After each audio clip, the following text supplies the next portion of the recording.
Today's topic, the idea of consent. I'm going to tell you guys about a date that I went on and why it was really challenging in some ways. And I know you probably don't want to be going on a date where you're like, I'm having a challenging time right now. I think this particular experience that I had is really demonstrative of, I think, things that are important in dating. About consent, trauma, about autonomy. Senior year, I was hosting a New Year's Eve party with my group of friends. My boy Joey. Yeah. There he is. Our friend group was hosting a New Year's party. This girl ended up coming through by the name of Kate, chatting up a little bit. The beginning of this event is 100% dudes because I went to an all-boys school in high school, and our friend group was the one that was hosting it. So these girls walk in, it's just dudes as far as the eye can see, lads for miles, right? Trying to make them feel comfortable until more people come, and then I'm like, okay, I'm absolved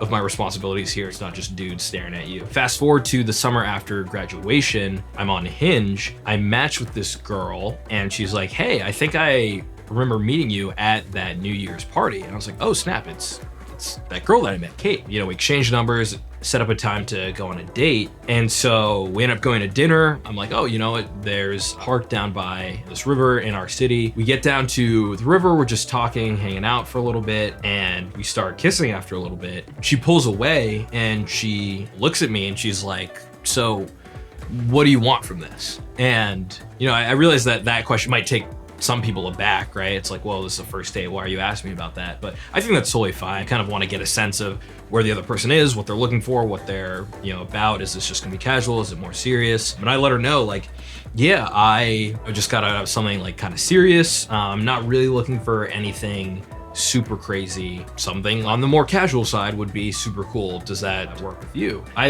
answered that question and I thought we would just kind of talk about it a little bit and move on. She kept asking me repeatedly, what do you want out of this? What do you want out of this? And I was just like, I don't really know how many ways I can express the idea of this is what I want. Kept trying my best to answer what she was saying in different ways. Immediately after that, she broke down and started to bawl.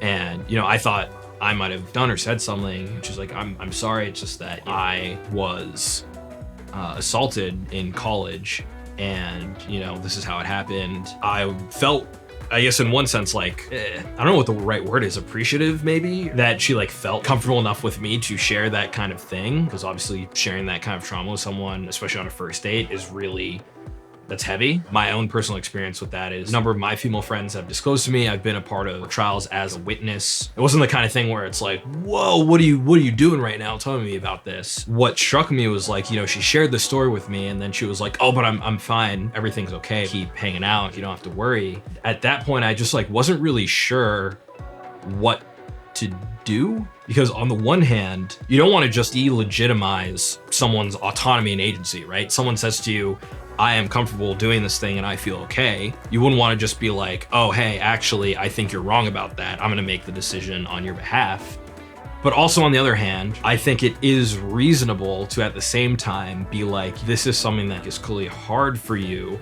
Maybe it's not the best thing for us to participate in this way. At that point, she was kind of asking maybe we can hang out again. And in the moment, I told her yeah, we totally can. In retrospect, I think that is something that I just should not have done. I think really just in your best interest to be honest as early as possible to avoid confusion or setting up the idea of something in someone's head and then, kind of pulling the rug out from under them later on. Ultimately, that kind of got me into, I think, some more trouble, we'll say. Fast forward a couple days and now we're texting and she asked me what our plans are for the weekend. Again, kind of operating under the assumption that we might hang out again.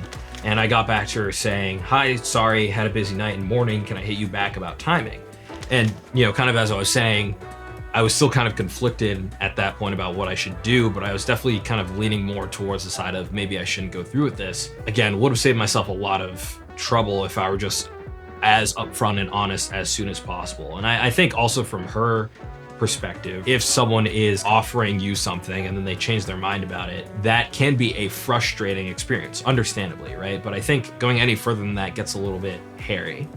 And so she says, yeah, no problem. I was just asking because I probably won't be on my phone, so I have my phone on me Friday and Saturday. After that, I then told her, hey, Kate, I was thinking more about where we're both at in terms of our dating lives, and I don't think we should get into anything after all.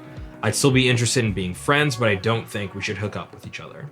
To which she replied, I kind of just want to have with you, then we can be friends. I'm honestly not emotionally ready to be anything more than that. I don't know if that'd still be cool with you. Not trying to make it sound like I'm using you. I think you're a really cool guy, but I totally get what you're saying. I'm just saying it would be fun. I think people would have slightly different reactions to that. Some people would be like, I already turned this person down. Why are they texting me more? On the other hand, some people might be like, okay, you know what, like she kind of clarified her position and that's made it like a little bit more clear, and that's totally fine and okay. There's some kind of gray area there. Right? You could argue maybe that part of what she was saying is coercive. Some people maybe have a really strong reaction to that and say like what she said was absolutely not okay. I think personally up until this point, I was like, you know what, that's fine with me, right? Because, you know, you're kind of just like shooting your shot one last time. But where things kind of took a turn for me and when I thought things weren't really acceptable anymore, immediately afterward, she said, don't cock block me. And that honestly really just pissed me off and kind of sent me into thinking about the dynamics of this whole situation. I replied, I feel confident in my decision. She said, okay, that's fine. But hey, no hard feelings. I'd love to still be your friend. You're a cool person. She hit me up a couple days later saying, I really don't mean to be annoying, but like, did I do something?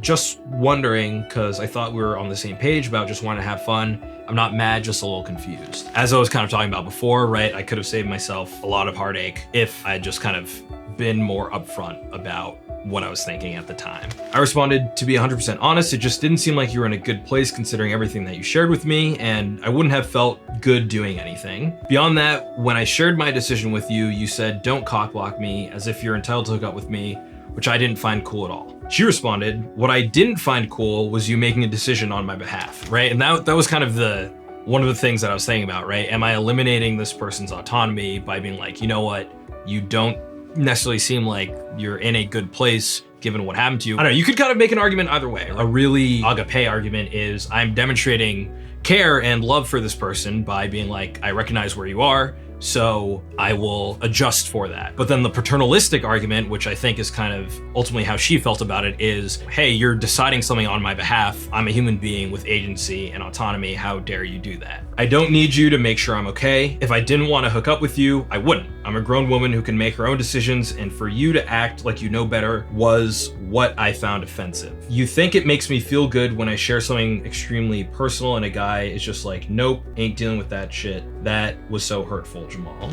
If this were just about me making a decision on her behalf or not, I would fully understand why she would feel that way, right? Because no one wants to feel like whatever you decide is going to be invalidated by someone else. But nonetheless, withstanding what she wants, there's also what I, as the other person in that scenario, want. I'm allowed to express my autonomy, and my autonomy can be, I don't want to hook up with you. There's almost nothing you can do as the other party, right? Especially because it's about sex. If this were about a legal obligation, right, and I just decided, you know what, I'm not down anymore, then she would have due recourse to be like, hey, you owe me this.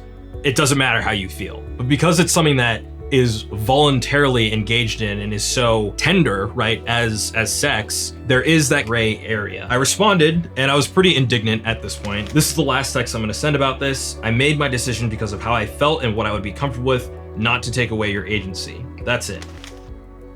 Yes and no. I would amend what I said at this point with what I just shared with you all, but continuing. If you have to argue with someone about whether or not they want to have sex, then you shouldn't even be having that argument in the first place. I would 100% stand by that statement. I think there really isn't any arguing into having sex with someone. And I know that there's this rhetoric around, you know, the person, mainly the guy, right, should be persistent and, you know, should really like shoot their shot, really make it known. You're flirting with a very thin line, at least in my opinion. There's a difference between making your desire known and putting it out there and then continuing to coerce or harass the person. I continued, seriously, think about if the gender roles were reversed here and I was upset at you for not having sex with me and saying stuff like, don't cockblock me.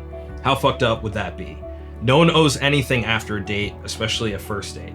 I went on a date with you to get to know you and hang out, that's it. Anything that would happen after that is a decision that has to be mutual for both parties. I'm extremely sorry about what happened to you, but even if you were lying in my bed and I said, actually, I don't want to hook up, you'd have to be okay with that. That's basic consent. Again, I think I would stand by that statement, right? Like you could literally be at the moment that you were about to, engage in the act with someone, and if they're like, I'm not down anymore, you can't really be like, well, this was kind of owed to me, or like you made me believe that we're leading to this moment, right? Because again, it's not a legal obligation, right? We're not taking each other to court over this kind of thing, right? It has to be, what do they say about consent? Freely given, clearly expressed, mutually mutual, something like that. Liberty Mutual. What happened to her is awful. There's no mincing that fact. There's something challenging about this situation, at least to me, which is, despite the experience that she had, which was clearly very, very traumatic, there's still kind of this inability to see how part of what she was suggesting obviously isn't rape or sexual assault in that way, but isn't fully grappling with the idea of freely given consent. And I'm not trying to say that she's a demon or she's a bad person. I'm really just like trying to talk about this idea and this behavior. You could have gone through something as she did, turn around and potentially harm someone in another way. Maybe not in an identical way, but in a way that is still similar in dealing with that same thing. Because you are a victim of something doesn't make you immune from potentially perpetrating other aspects of it in the future. I think it's important for young men, especially, to be okay with saying, hey, I don't want to hook up with you or have sex with you. There is a very clear societal pressure for young men to express their autonomy and their masculinity through sexual conquest, right? And it's perfectly okay to be like, hey, you know what? I'm not interested in this person or in doing this either right now or at all. That doesn't make you less of a man. I think that's simply a part of being an adult, right? Being able to say, here's what I want and here's how I want it to happen. And if that can't happen, then I don't want this anymore. I think that's really kind of the main thing that I wanted to share with you guys. Obviously, as you can tell, this is still a story and a set of ideas that I still grapple with. That's pretty much it. Heavy topic. I appreciate you guys listening. If you decide to stick all the way through, you would let me know that I made the wrong decision, that I did the wrong thing. I am still like trying to work through and grapple through this. So I want to hear what you guys have to say about this.